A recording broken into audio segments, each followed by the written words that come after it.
এই তো এবারে 26শে মার্চ ছিল দাদার জন্মদিন। প্রত্যেক বছর দাদার জন্মদিনে আমি নিজের হাতে দাদার জন্য কিছু না কিছু বানিয়ে থাকি।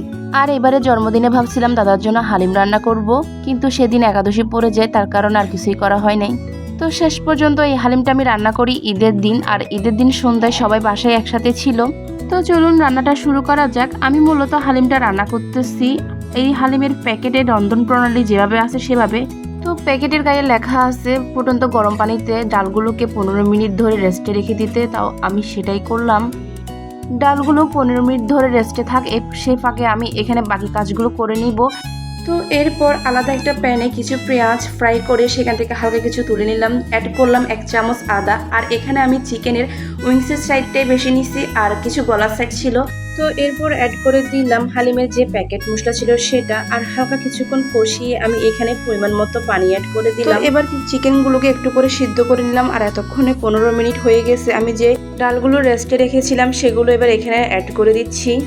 তো ডালগুলো অ্যাড করার পর আমি ভালোভাবে নেড়ে চেড়ে সব কিছু একসাথে ভালোভাবে মিশিয়ে নিলাম। আর মেশানোর পর আমার কাছে মনে হচ্ছে যে ফ্লেভারটা খুব কমে আসতেছে। তো আমি কি করছি, এখানে ম্যাজিক মশলা যেগুলো আছে ওইগুলো 2টা অ্যাড করে দিছি। এটা পুরোটাই অপশনাল, এটা আপনার ইচ্ছে হলে দিবেন, না হলে দিবেন না, কিন্তু বিশেষ করে এটা দেওয়ার পর আমার কাছে টেস্টটা অনেক বেশি ভালো লাগছে। এরপর আমি লবণ টেস্ট করে আমার পরিমাণ মতো লবণ দিয়ে দিছিলাম। আর চাইলে সেটা আপনারা নাও দিতে পারেন, কারণ প্যাকেটের মধ্যে লবণ থাকে। যদি প্যাকেট দিয়ে রান্না করেন তাহলে এই দিকটা অবশ্যই খেয়াল রাখতে হবে। তো ফাইনালি আমার হালিমটা রেডি।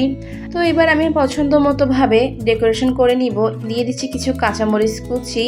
এরপর অ্যাড করলাম যে পেঁয়াজগুলো আমি ফ্রাই করে রাখছিলাম, ওই পেঁয়াজগুলো এখানে আমি অ্যাড করে দিলাম। তারপর দিলাম ধনেপাতা, আর সবচেয়ে মেইন ব্যাপার আমি এখানে শসা অ্যাড করতেই ভুলে গেছি। তো যাই হোক, এবার রেডি করে নিয়ে আসলাম আমাদের সেই বার্থডে বয়ের কাছে। আর দেখেন দাদার কি ভাটকানো হাসি।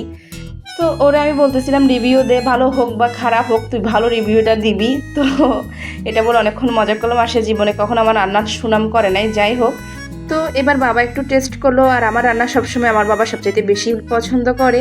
তো আজকে আমার এই হালিমের রেসিপিটা কেমন হলো সেটা অবশ্যই জানাবেন। আর এতক্ষণ ধরে আমার ভিডিওটা দেখার জন্য সবাইকে ধন্যবাদ। সবাই ভালো থাকবেন, সুস্থ থাকবেন, টাটা।